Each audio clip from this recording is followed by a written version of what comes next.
Hello बच्चों, 11th chemistry के third chapter का अपन चौथा वीडियो लेके आए हैं। ये इसमें अपन पढ़ेंगे बहुत ही इंपॉर्टेंट नियम है आयनिक बॉन्ड और सहसंयोजक बॉन्ड और सहसंयोजक प्रॉपर्टी के बारे में, कोवैलेंट कैरेक्टरिस्टिक के बारे में डिफाइन करने के लिए ये नियम है फैजान रूल। ये नियम है फैजान रूल।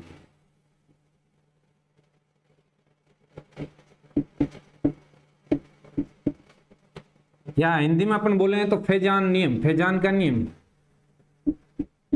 फैजान का नियम।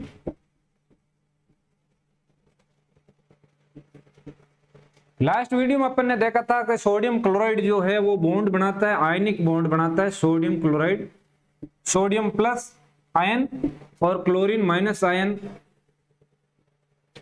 सोडियम प्लस, सोडियम अपना एक इलेक्ट्रॉन त्यागता है, जो क्लोरीन वो इलेक्ट्रॉन ग्रहण एक्सेप्ट करके बॉन्ड बनाता है, इनके बीच में बॉन्ड बनता है आयनिक बंध। इसमें इलेक्ट्रॉन का कंप्लीट ट्रांसफर हो जाता है, मतलब सोडियम का इलेक्ट्रॉन कंप्लीटली क्लोरीन पे ट्रांसफर हो जाता है, तो इसको बोलते हैं आयनिक बंध या आयनिक बंध या आयनिक बॉन्ड, आयनिक बॉन्ड। लेकिन क्या होता है, ये ट्रांसफर कंप्लीट ट्रांसफर होने के बाद में सोडियम पे प्लस आयन है, ये सोडियम आयन बना दिया मैंने, क्लोरीन पे माइनस आयन है, ये क्लोरीन आयन बना दिया मैंने। एक की साइज छोटी बनाई, एक की साइज बड़ी बनाई, क्योंकि जो ऋणायन होता है, ऋणायन का आकार हमेशा पेरेंट मॉलिक्यूल से बड़ा होता है और धनायन का आकार पेरेंट मॉलिक्यूल से छोटा होता है। तो ये क्या करता है, इसके पास पॉजिटिव आयन है, ये नेगेटिव आयन है, नेगेटिव आयन है तो इसमें इलेक्ट्रॉन की संख्या बढ़ गई, संख्या बढ़ गई तो इसका जो न्यूक्लियस है, केंद्रक है, वो इलेक्ट्रॉन को संभाल नहीं पाता। इलेक्ट्रॉन का क्लाउड जो है सोडियम अपनी ओर खींचता है, अपनी ओर खींचता है, तो ये इसका क्लाउड थोड़ा इस तरफ हो जाता है। क्लोरीन का जो इलेक्ट्रॉन क्लाउड है वो इस तरह शिफ्ट हो जाता है और ये इलेक्ट्रॉन की डेंसिटी यहाँ ज्यादा हो जाती है बीच के अंदर, दोनों एटम के बीच में। जब दोनों एटम के बीच में इलेक्ट्रॉन होता है तो उसको बोलते हैं साझेदारी के इलेक्ट्रॉन, साझेदारी के इलेक्ट्रॉन। और ये सहसंयोजी कोवैलेंट बॉन्ड की तरह रिएक्ट करता है और इसमें कोवैलेंट बॉन्ड के गुण आ जाते हैं, कोवैलेंट कैरेक्टरिस्टिक आ जाते हैं, कोवैलेंट कैरेक्टरिस्टिक। इनमें कोवैलेंट कैरेक्टरिस्टिक आ जाते हैं, सहसंयोजी बंध के गुण आ जाते हैं। किस वजह से आ जाते हैं, क्योंकि ये सोडियम आयन क्लोरीन आयन के इलेक्ट्रॉन को अपनी ओर खींचता है, तो जो क्लोरीन आयन का इलेक्ट्रॉनिक क्लाउड है वो इस तरफ शिफ्ट हो जाता है सोडियम की तरह, तो इस क्लोरीन आयन के अंदर पोल बन जाता है। देखो ये पहले राउंड था, राउंड नहीं रहा, ये इस तरफ रह गया, तो इलेक्ट्रॉन का नेगेटिव चार्ज इस तरफ ज्यादा हो गया, इस तरफ नेगेटिव चार्ज कम हो गया, तो ये क्या हुआ, इसका ध्रुवण हो गया, ध्रुवण या पोलराइजेशन। क्लोरीन आयन का क्या हो गया, ध्रुवण, या बोल दो पोलराइजेशन, पोलराइजेशन। क्लोरीन मतलब एनाइन का होता है इसमें पोलराइजेशन, और सोडियम आयन क्या, सोडियम आयन के अंदर इलेक्ट्रॉन को खींचने की क्षमता होती है, तो इसको बोलते हैं पोलराइजेशन पावर, पोलराइजेशन पावर। तो कैटायन में तो होता है पोलराइजेशन पावर और एनायन का होता है पोलराइजेशन, ध्रुवण होता है, और इसमें ध्रुवण कैपेसिटी होती है। तो अपन अध्ययन कर लेते हैं कि जो ये कोवैलेंट कैरेक्टरिस्टिक है, सहसंयोजी बंध के गुण हैं, वो किन किन पे निर्भर करेंगे। तो दो चीजों पे निर्भर करेगा, एक तो पोलराइजेशन पे निर्भर करेगा और एक पोलराइजेशन पावर पे, ध्रुवण क्षमता के ऊपर निर्भर करेगा। तो ध्रुवण क्षमता किसकी होती है, कैटायन की होती है, और ध्रुवण किसका होता है, एनायन का होता है। पोलराइजेशन किसका होता है, एनायन का होता है। तो एनायन और कैटायन का दोनों का देख लेते हैं। अब एनायन का देखते हैं। एनायन जैसे सोडियम आयन है, मैं एक एनाइन इतना बड़ा ले लेता हूं, एक इसे छोटा ले लेता हूं और एक इसे छोटा ले लेता हूं। अब आप सोच के बताइए कि पोलराइजेशन पावर मतलब इलेक्ट्रॉन को खींचने की पावर किसके अंदर ज्यादा होगी, इसके अंदर ज्यादा होगी या इसके अंदर ज्यादा होगी या इसके अंदर ज्यादा होगी। तो आकार जितना छोटा होगा मतलब धनायन का डेंसिटी एक जगह पे ज्यादा होगी। एक तो धनायन है जैसे यूं फैला हुआ है, एक प्लस यहाँ, एक प्लस यहाँ, एक प्लस यहाँ, एक प्लस यहाँ, तो इसकी जो पोलराइजेशन प्रॉपर्टी होगी वो कम होगी। लेकिन यही चार्ज यदि एक जगह एकत्रित हो जाए यूं, तो पोलराइजेशन प्रॉपर्टी ज्यादा होगी छोटे आयन की। तो अपन क्या डिस्कस निकला इससे, क्या इससे कंक्लूजन ये निकला कि कैटायन की साइज बढ़ेगी, साइज बढ़ने पर पोलराइजेशन पावर घटेगी और कोवेलेंट कैरेक्टरिस्टिक भी घटेंगे साइज बढ़ने पर। और साइज घटने पर पोलराइजेशन प्रॉपर्टी बढ़ेगी, कोवेलेंट कैरेक्टरिस्टिक बढ़ेंगे। ये तो हो गया साइज का। अब अपन लेते हैं सेकंड चीज, लेते हैं अपन चार्ज।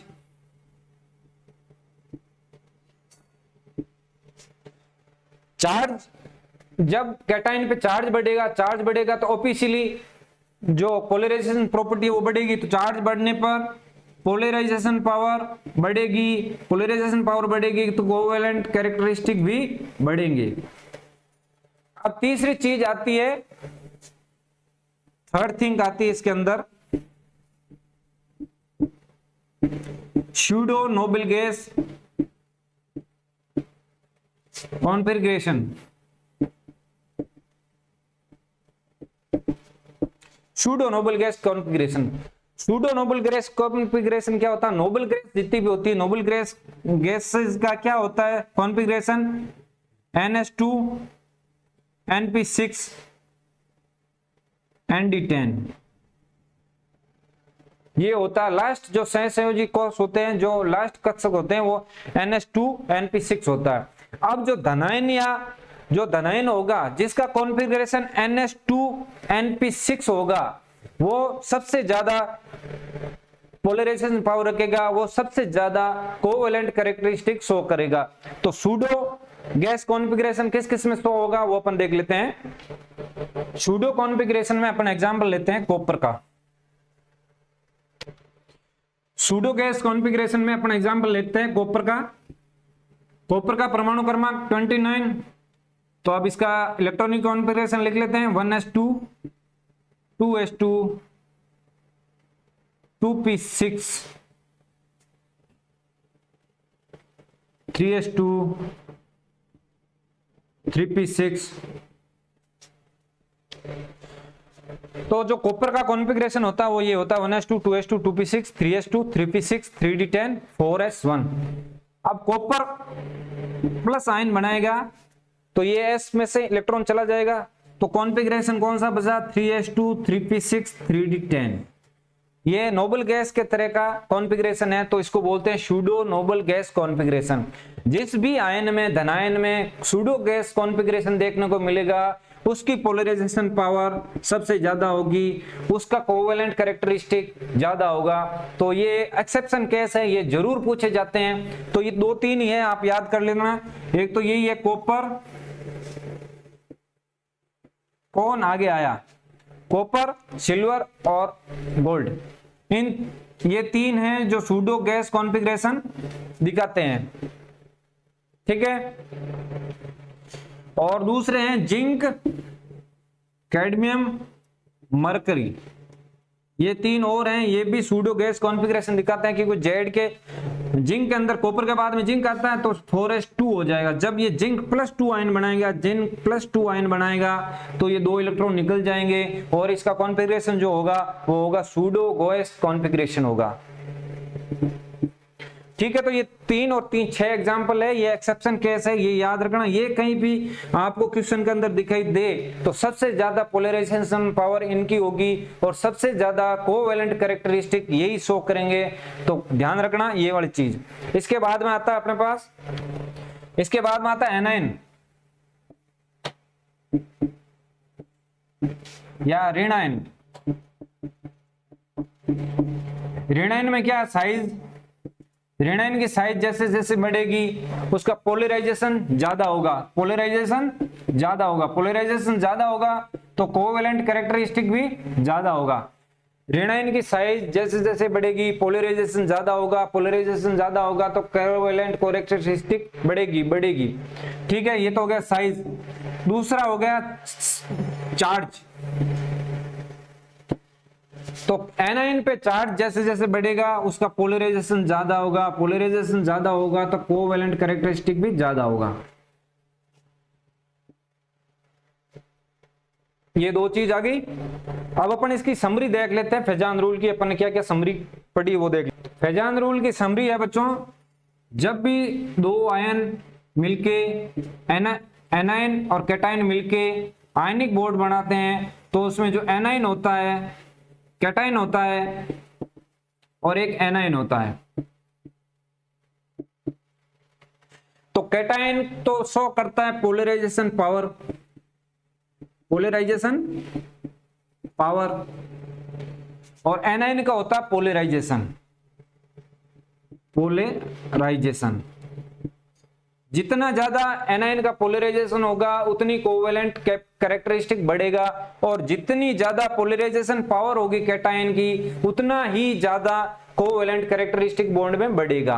तो अब कैटायन के कौन से फैक्टर है जो इफेक्ट करते हैं कैटायन की साइज? कैटायन की साइज घटेगी,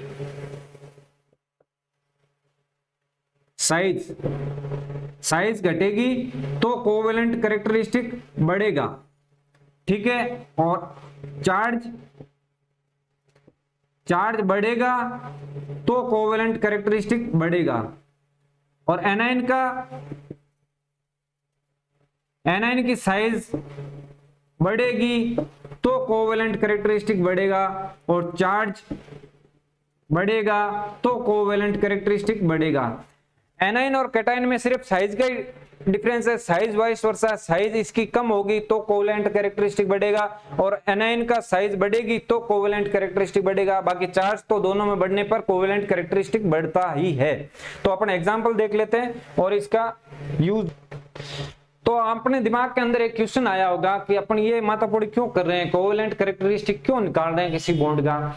तो कोवेलेंट कैरेक्टरिस्टिक क्या होता है? कोवेलेंट कैरेक्टरिस्टिक किसी भी बॉन्ड का या साल्ट का या यौगिक का बढ़ता है तो उसकी सोल्यूबिलिटी वाटर के अंदर, वाटर सोल्यूबिलिटी घटती है, और उसका बॉइलिंग पॉइंट घटता है, और उसका मेल्टिंग पॉइंट घटता है, और कलर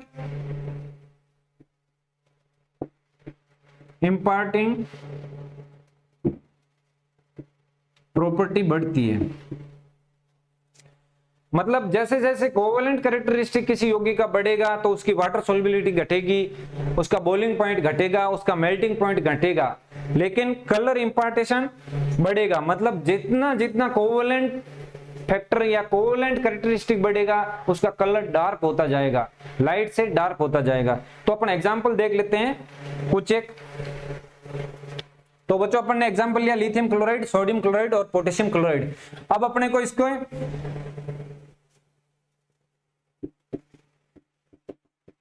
सोल्युबिलिटी के रूप में जमाना, सबसे कम सोल्युबिलिटी किसकी होगी और सबसे ज्यादा किसकी होगी। तो सोल्युबिलिटी निकालने के लिए अपन क्या करते हैं, सोल्युबिलिटी घटती कब है? जब कोवेलेंट कैरेक्टरिस्टिक घटता है तो सोल्युबिलिटी घटती है। तो कोवेलेंट कैरेक्टरिस्टिक सबसे कम जिसका होगा सोल्युबिलिटी उसकी कम होगी। तो कम होने के लिए अपन चार्ज और साइज से कंपेयर करेंगे। चार्ज तो तीनों के अंदर सेम है तो अपन साइज से कंपेयर करेंगे। साइज लिथियम आयन का सबसे छोटा, सोडियम का बड़ा और पोटेशियम का सबसे बड़ा। तो कैटायन का साइज जैसे जैसे बढ़ेगा कोवेलेंट कैरेक्टरिस्टिक घटेगी, कोवेलेंट कैरेक्टरिस्टिक घटेगी। तो पोटेशियम क्लोराइड का सबसे छोटा, सोडियम क्लोराइड का सबसे छोटा और लिथियम सबसे बड़ा। तो कोवेलेंट कैरेक्टरिस्टिक सबसे ज्यादा किसकी है? लिथियम क्लोराइड की, उससे कम सोडियम क्लोराइड की, उससे कम पोटेशियम क्लोराइड की। ठीक है, तो सोल्युबिलिटी भी सबसे कम किसकी होगी?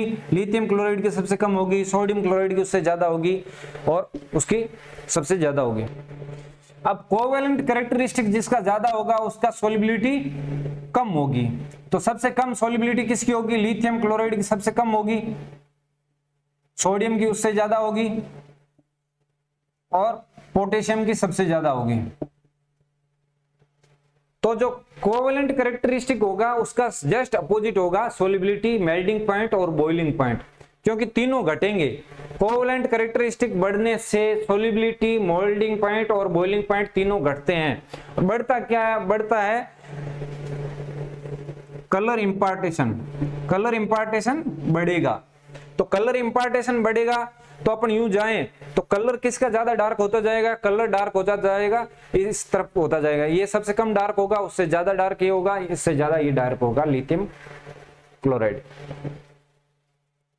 एक एग्जांपल और ले लेते, एक एग्जांपल और कर लेते हैं सोडियम क्लोराइड का और कॉपर क्यूपर्स क्लोराइड का। तो इसमें मेल्टिंग पॉइंट सबसे ज्यादा किसका होगा? मेल्टिंग पॉइंट ज्यादा किसका होगा? मेल्टिंग पॉइंट ज्यादा किसका होगा? मतलब कोवेलेंट कैरेक्टरिस्टिक सबसे ज्यादा कम किसका होगा? उसका मेल्टिंग पॉइंट ज्यादा होगा, क्योंकि अपोजिट होता है। तो अपन देखें चार्ज का, charge sodium plus chlorine minus copper plus chlorine minus, charge तो बराबर है, तो अपन साइज कंपेयर करेंगे। तो साइज दोनों एक ही आवर्त में आते हैं, पीरियड में आते हैं, तो साइज इतना ज्यादा इफेक्ट नहीं करेगा। अपन ने पढ़ा था कॉपर जो होता है वो pseudo gas, pseudo noble gas configuration show करता है। तो कॉपर का कोवेलेंट कैरेक्टरिस्टिक ज्यादा होगा, कोवेलेंट कैरेक्टरिस्टिक्स कॉपर क्लोराइड का ज्यादा होगा। तो मेल्टिंग पॉइंट कॉपर क्लोराइड का कम होगा और सोडियम क्लोराइड का ज्यादा होगा। ये तो हो गया कोवेलेंट कैरेक्टरिस्टिक। और ये हो जाएगा मेल्टिंग पॉइंट या बॉइलिंग पॉइंट या ले लो आप सोल्युबिलिटी। तीनों एक ही क्रम में चलती है, मेल्टिंग पॉइंट, बॉइलिंग पॉइंट और सोल्युबिलिटी। कोई भी एग्जांपल पूछ ले, ऐसे एग्जांपल बना देना। आवर्त के अंदर साइज वेराई नहीं करती, ज्यादातर चार्ज वेराई करते हैं, और वर्ग के अंदर साइज वेराई करती है, ऊपर से नीचे जाने पर साइज बढ़ता है। तो जैसे जैसे कैटायन का साइज बढ़ेगा वैसे वैसे कोवेलेंट कैरेक्टरिस्टिक घटेगा। तो ये हो गया अपना फेजान रूप। नेक्स्ट वीडियो के अंदर अपन करेंगे लुईस डॉट स्ट्रक्चर का कंप्लीट वीडियो देखेंगे।